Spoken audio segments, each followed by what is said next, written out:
Les femmes dans la gestion de leurs activités génératrices de revenus, comment les encadrer? L'Agence nationale d'appui au développement à la base ANADEB s'est proposé de former une centaine de femmes. Pour en savoir plus, nous sommes sur ce plateau avec Éléonore Mazalo Katanga, directrice des opérations ANADEB. Bonjour.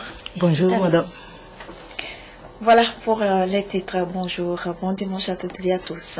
Moudre la farine, qu'elle soit du mil ou du maïs, a toujours été une épreuve non des moindres pour les femmes et surtout celles des zones rurales. Les autorités togolaises dans le développement, l'agriculture n'ont pas oublié ce côté de la chose. Une usine à grande capacité est installée depuis peu au Togo pour produire la farine de maïs pour les populations togolaises. Au bonheur des femmes s'ajoute celui du paysan qui trouvera sur place le débouché pour sa production. Le ministre de l'Agriculture, le colonel Koura Gadazi, a procédé hier au lancement des activités de cette usine. Compte rendu, Robert Kotobé et Soram Théo. Les producteurs de maïs au Togo, confrontés au problème de recherche de débouchés, peuvent aujourd'hui pousser un ouf de soulagement.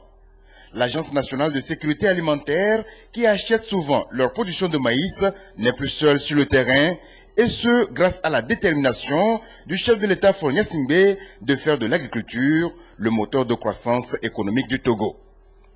Ainsi donc, une usine de transformation du maïs grain en farine de maïs, commercialisable sur tous les marchés de l'Afrique de l'Ouest, est implantée au Togo dans la zone portuaire.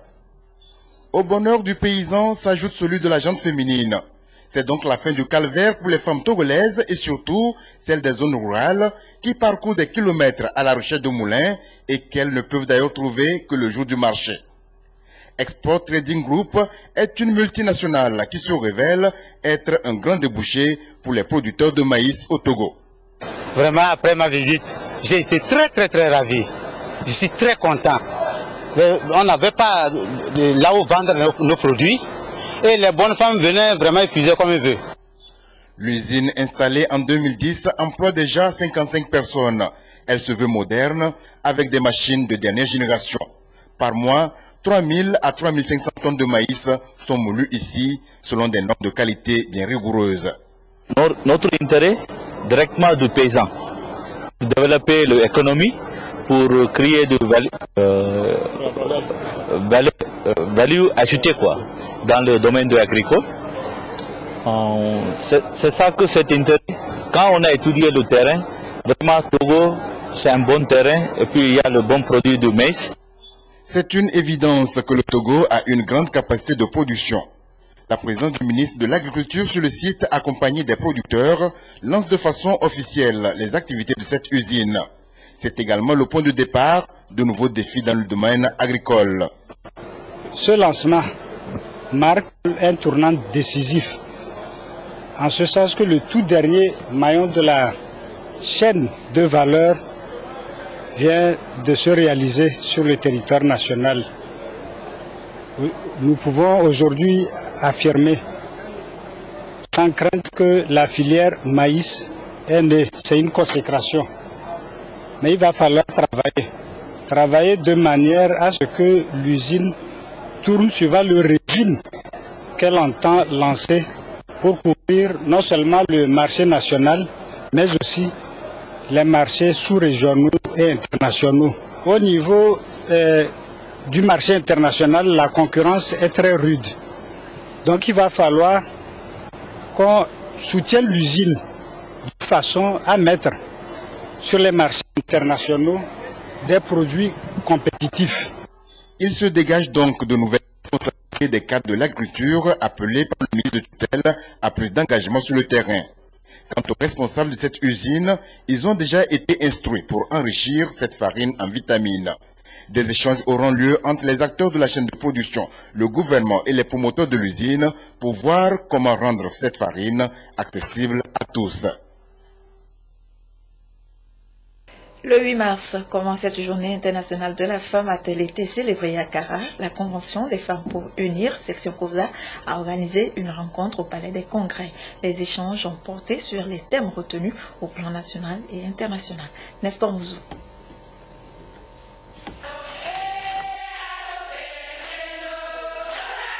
C'est au Palais des Congrès de Kara que la Convention des femmes pour l'unir, CFU-COSA, a donné rendez-vous à ses membres pour célébrer le 8 mars, Journée internationale de la femme.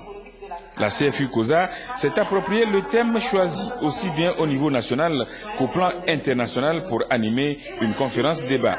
Le thème de cette année, surtout le thème national, je vous ai dit, s'intitule « Autonomisation économique de la femme ». Un progrès pour tous et pour toutes. Et le choix de ce thème, c'est d'abord pour ne pas être en déphasage avec le thème international, qui est l'égalité, un progrès pour tous et pour toutes. Donc le gouvernement togolais a choisi ce thème pour rendre hommage à toutes ces vaillantes femmes togolaises pour leur participation économique dans ce pays. L'autonomisation économique de la femme, c'est le processus qui permet à la femme d'améliorer d'abord son statut social, de créer son entreprise, de gérer l'entreprise avec ses propres moyens et de s'épanouir. C'est l'occasion aujourd'hui par ce thème que les femmes comprennent qu'elles doivent s'autosuffire. On ne doit plus attendre tout d'un homme, puisque nous avons les mêmes droits, les mêmes pieds. Nous devons travailler, s'autosuffire pour être indépendantes financièrement. La Journée internationale de la femme a été instituée pour jeter chaque année un regard dans le rétroviseur de la vie pour faire le point sur sa situation. Même si les choses semblent bouger, beaucoup de chemin reste à parcourir pour hisser la femme à la hauteur de l'homme. Le préfet de la COSA, Badiba Oubakali, a appelé les femmes qu'il avait en face de lui et toutes les autres à poursuivre leurs efforts pour surmonter les pesanteurs qui font encore obstacle à leur plein épanouissement.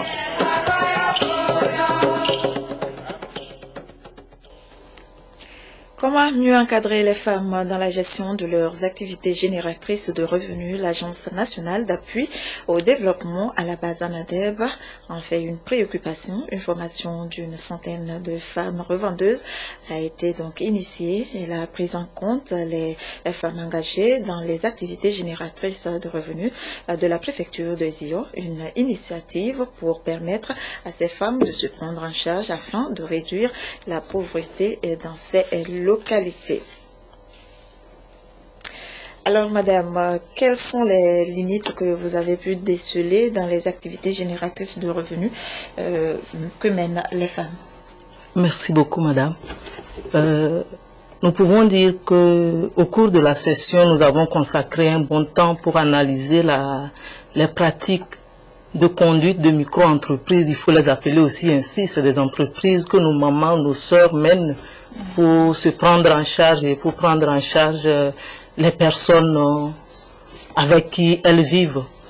Et l'un des grands problèmes de nos mamans, de nos sœurs qui sont dans les activités génératrices de revenus, dans les petites activités génératrices de revenus, c'est qu'elles n'arrivent pas très souvent à faire la différence entre le capital et le bénéfice. Et ceci leur porte beaucoup préjudice parce que dès qu'elle finit de vendre et qu'elle a des besoins d'argent pour peut-être un problème de santé ou pour l'éducation de son enfant et qu'elle prend dedans sans se rendre compte que l'argent qu'elle est en train de prendre, elle est en train de grignoter sur son capital. Au bout de quelques temps, on retrouve cette femme qui était dans un premier temps très battante avec de grandes marchandises. On la retrouve sans presque rien. Nos mamans, nos sœurs qui sont aussi dans les marchés sont confrontées aussi à ce problème de financement. Certaines ont vraiment toute la volonté de faire tourner leur activité comme elles voudraient, mais elles sont vraiment limitées par l'argent, les ressources nécessaires pour conduire leur activité. N'oublions pas aussi le côté familial.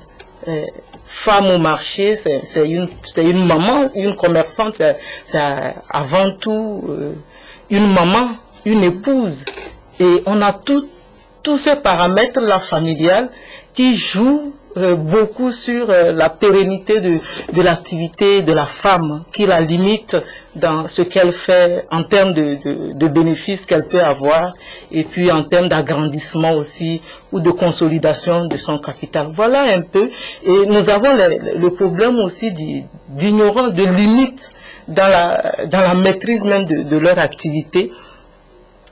nos mamans, elles vendent, nos soeurs qui sont dans les marchés, nos petites mamans, nos petites soeurs qui sont dans les marchés, elles vendent, et quand elles vendent, il n'y a nulle part où on note ce qu'on a vendu au cours de la journée. Elles confondent et le bénéfice. Et oui, non seulement ça, mais à la fin de la journée, elle a de l'argent dans son porte-monnaie, mais elle ne peut pas te dire c'est peut-être le maïs que j'ai vendu, peut-être c'est les arachides que j'ai beaucoup vendus. Non, et cet exercice, elle n'arrive pas à le faire. Faire le point peut-être à la fin de la journée ou au début de la journée pour voir où est-ce que j'ai beaucoup vendu aujourd'hui et qu'est-ce que je dois encore approvisionner. Cet exercice n'est pas très vite fait. Voilà un peu certaines limites que nous avons ensemble avec nos mamans au cours de cet atelier identifié qui bloquent un peu l'évolution de leur activité. Et quelles sont les mesures prises pour rentabiliser leurs activités? Merci beaucoup. Ce diagnostic, nous l'avons commencé bien avant le jour de la formation. Et donc, au cours de la formation, ensemble, nous connaissons déjà là où se trouve le mal, elles-mêmes ayant fait l'exercice d'analyse de leur activité. Ça a été vraiment un atelier d'échange où les femmes, on a laissé les femmes elles-mêmes analyser leurs pratiques. Et donc, elles-mêmes se sont rendues compte de ce qu'elles font qui n'est pas très bien. Et elles ont pris des décisions avec l'aide des facilitateurs pour dire, au moins à la fin de la journée, il faut que je puisse faire le point. Que je puisse également, à la fin de ma semaine aussi, faire le point de ce que j'ai vendu pour voir si je veux me donner un salaire. D'abord, il y a la notion de salaire qui est sortie au cours de cet atelier et qui a vraiment plu aux femmes. Les femmes ont compris, les femmes commerçantes ont compris qu'elles peuvent elles aussi se faire du salaire et elles peuvent aussi s'enregistrer aussi à la caisse d'épargne pour bénéficier de leur retraite. Ça, c'était l'élément pour lequel cet atelier était organisé. Les femmes de Tchévieux nous ont dit, oui, nous vendons tous les jours. Mais quand nous sommes vieilles, nous sommes commerçantes à vie. Alors que vous êtes fonctionnaire, vous travaillez jusqu'à un moment donné, vous prenez votre retraite, mais vous avez de quoi survivre.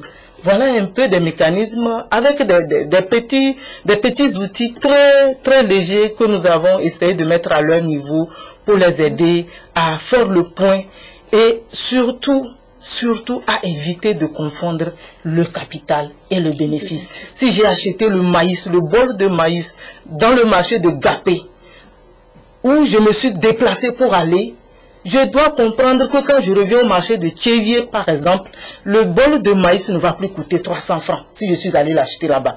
Et si je le vends à 350 par exemple, il faut que je comprenne que dans les 50 francs que j'ai ajoutés aux 300 francs là, j'ai toutes les dépenses liées à cette activité et puis mon bénéfice dans lequel je prévois pour moi-même mon salaire.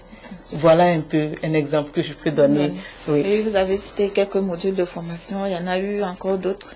Oui, nous avons dans un premier temps, comme je le disais tantôt, amené les femmes à analyser leurs pratiques. C'est ça le plus important. Nous ne voudrions pas seulement dire aux femmes, voilà ce qu'il faut faire. Il faut qu'ensemble, elles analysent pour voir ce que nous faisons, où est-ce que ça marche et où est-ce que nous avons des problèmes.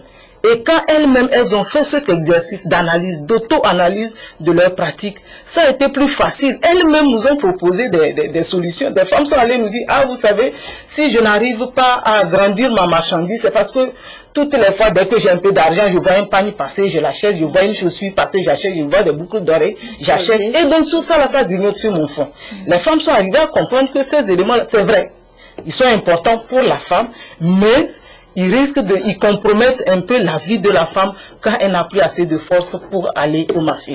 Donc, on a réfléchi sur le dispositif pour mieux gérer son activité génératrice de revenus, en prenant en compte le fait que la plupart de nos mamans font un recours aux institutions de microfinance pour prendre des crédits.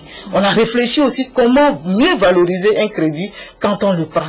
Et à ce niveau, on a compris également qu'il y a la famille qui doit aussi aider la maman ou la femme à mieux rentabiliser son activité. L'époux qui est là doit contribuer, non pas matériellement, mais en encourageant sa femme, peut-être s'il sent qu'elle est un peu paresseuse, s'il sent qu'elle dépense beaucoup plus pour des futilités, entre guillemets, excusez-moi, mais l'époux doit pouvoir interpeller son épouse pour dire, ben, on est tous sous prêt. Parce que les femmes nous l'ont dit, ah, quand monsieur est sous prêt, nous tous nous sommes sous prêt. Quand moi aussi je suis sous prêt, à la FUSEC, c'est toute la famille aussi qui est sous prêt. Alors, toute la famille doit pouvoir aider maman à mieux rentabiliser son activité pour qu'au finish, que toute la famille gagne, parce que quand la femme est heureuse, c'est toute la famille qui est épanouie. Voilà. Et un mot sur les objectifs pédagogiques de la formation. Merci. Les objectifs, c'est d'abord analyser les pratiques et identifier les mécanismes qui permettraient aux femmes de rentabiliser leur activité et surtout de s'assurer une retraite. Voilà les objectifs qui étaient assignés à cette rencontre. Partir de ce que les femmes font et trouver même dans nos pratiques des éléments assez positifs qui peuvent aider la femme à rentabiliser son activité et pour son bien-être, pour le bien-être de sa famille, des enfants surtout. Et si toute la famille se porte bien, je crois que c'est toute la nation également qui se porte bien. Oui. Ok, restez avec nous, madame. Merci. Nous allons revenir à vous dans un instant. Les ambassadeurs de France et d'Allemagne au Togo ont marqué la journée du 8 mars par la décoration d'une femme, pasteur évangélique à Palimé, pour ses œuvres sociales en faveur des enfants orphelins et des personnes en détresse. La cérémonie de reconnaissance et de mérite a eu lieu à Yokele, un orphelinat créé depuis 1995 dans la préfecture de Kloto. Marcel Toy. Depuis 1995, Mana Yevou, pasteur évangélique et récipiendaire du jour, se dévoue pour les enfants orphelins et les personnes en détresse.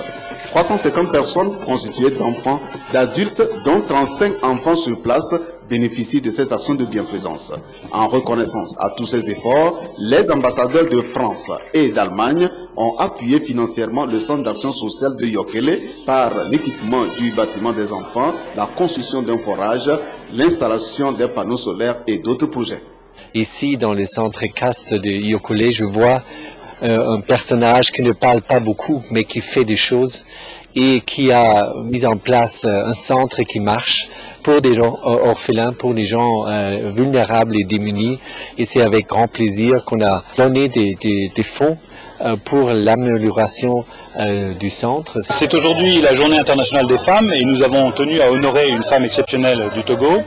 Mais pourquoi Madame Yevou? Parce que en fait depuis des années nous travaillons avec le CAS, nous soutenons l'œuvre de Mana Yevou ici, qui est une œuvre sociale qui a permis de s'occuper de 350 enfants, jeunes ou maintenant jeunes adultes, puisque les plus âgés sont maintenant rentrés dans la vie professionnelle. Et c'est une œuvre absolument exceptionnelle sur le plan social, sur le plan éducatif aussi, et qui apporte un plus énorme à la ville de Palimé.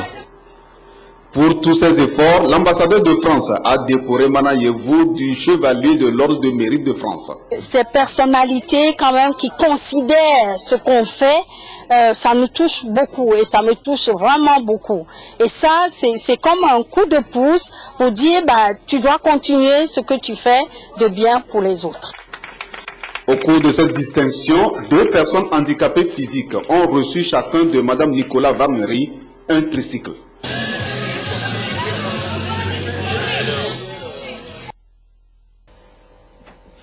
Un mot sur la politique. L'Alliance nationale pour le changement ANC a entamé une tournée nationale de sensibilisation depuis février dernier. Ce samedi, le bureau national est allé à la rencontre des populations de la préfecture de l'Avé. Objectif: mobiliser les militants et sympathisants pour les prochaines échéances. Prudence Zinsou.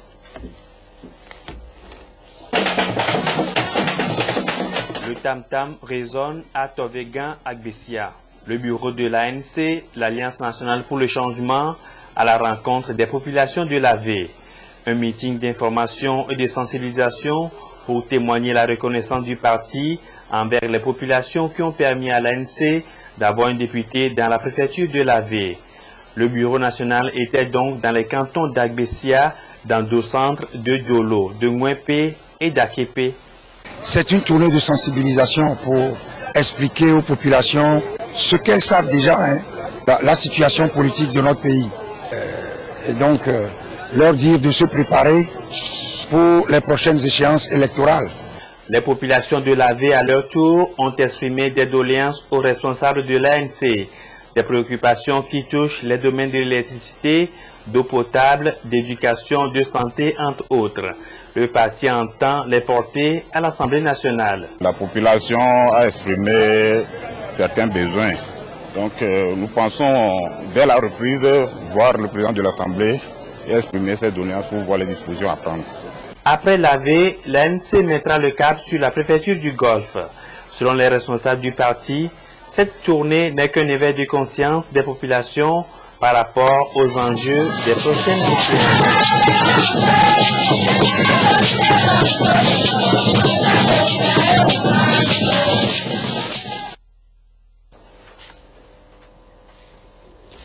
L'apothéose de la femme leader 2014 a eu lieu hier au cinéma Reste de Lomé. Cette année, il n'y a pas eu de nominés. Les organisateurs l'ont décidé ainsi pour célébrer les 24 nominés des 4 dernières éditions. Pierre Soussou.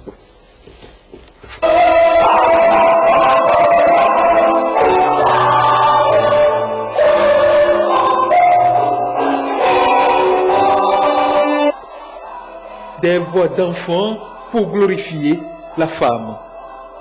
Les 24 nominés des 4 dernières éditions de la femme leader honorés au cours de cette soirée. Mais au-delà, ce sont toutes les mères togolaises ici célébrées. Et des prestations ont été à la hauteur de l'événement.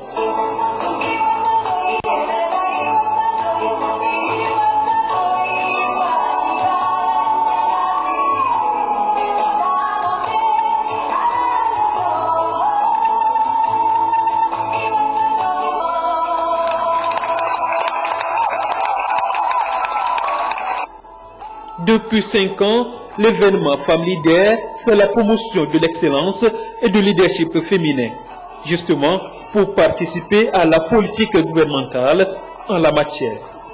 Comme cet événement célèbre le leadership des femmes, j'aimerais ici rendre un vibrant hommage aux 24 femmes leaders de mon pays. Je voudrais, au nom du gouvernement, les féliciter et les encourager à continuer à briller, à être une source d'influence positive dans notre pays et à continuer à servir d'exemple pour toutes les femmes et toutes les filles. Des trophées ont été décernés à tous les partenaires de l'événement, au premier rang desquels le président de la République togolaise, Faure Gnassingbé, ici représenté par la ministre de la Communication, de la Culture, des Arts et de la Formation civique.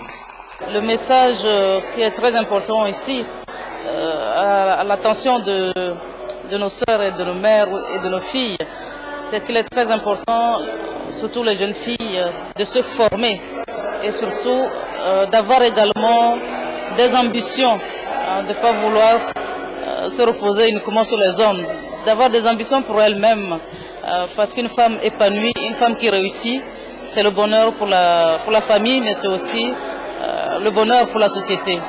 Cette année, il n'y a pas eu de nomination. La raison? Elles ont été au total 24 femmes. Donc nous avons voulu, au cours de cette édition spéciale, marquer un arrêt, réfléchir un tout petit peu sur le concept et poser les perspectives pour les 5 prochaines années qui arrivent. L'événement va s'étendre désormais au-delà des frontières togolaises pour tirer de l'ombre ces femmes de carrure et déception qui font le continent africain et bien d'autres encore.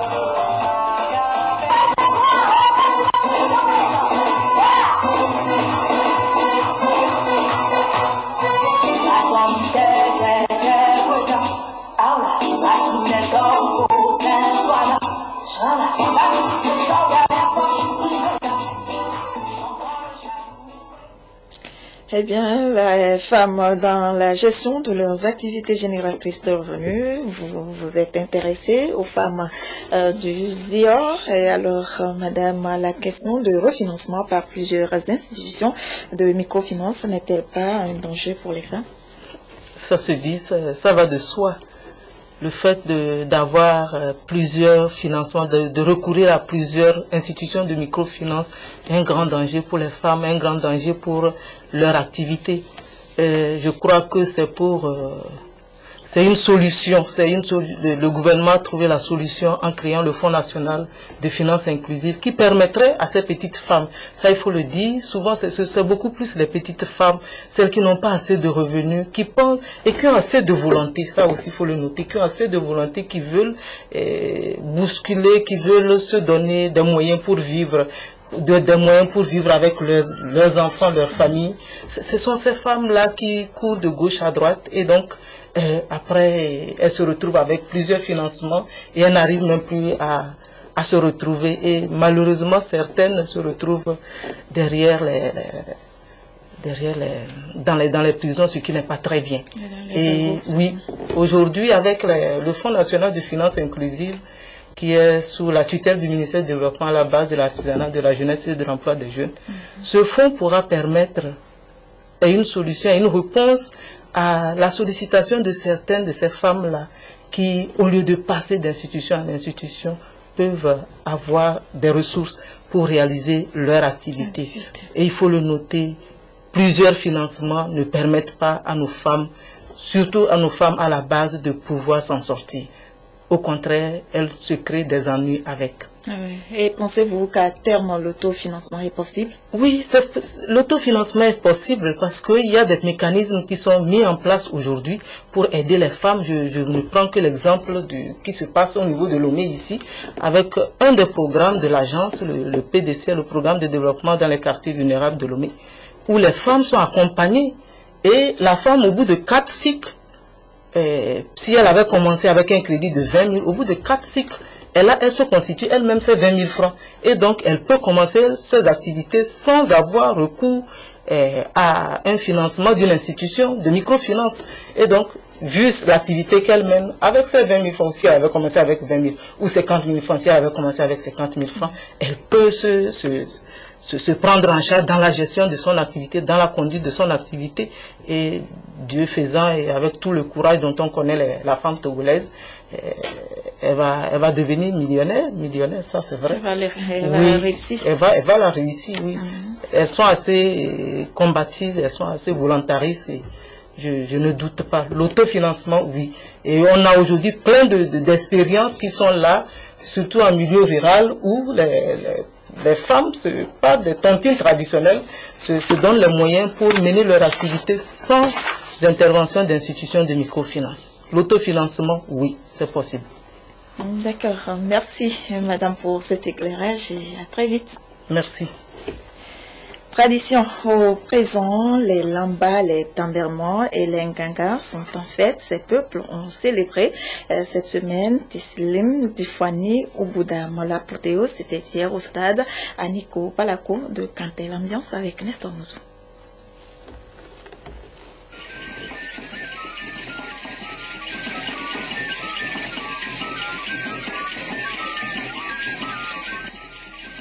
Trois peuples autochtones se partagent la préfecture de l'Akiran, les Lamba, les Tambermans et les Nganga.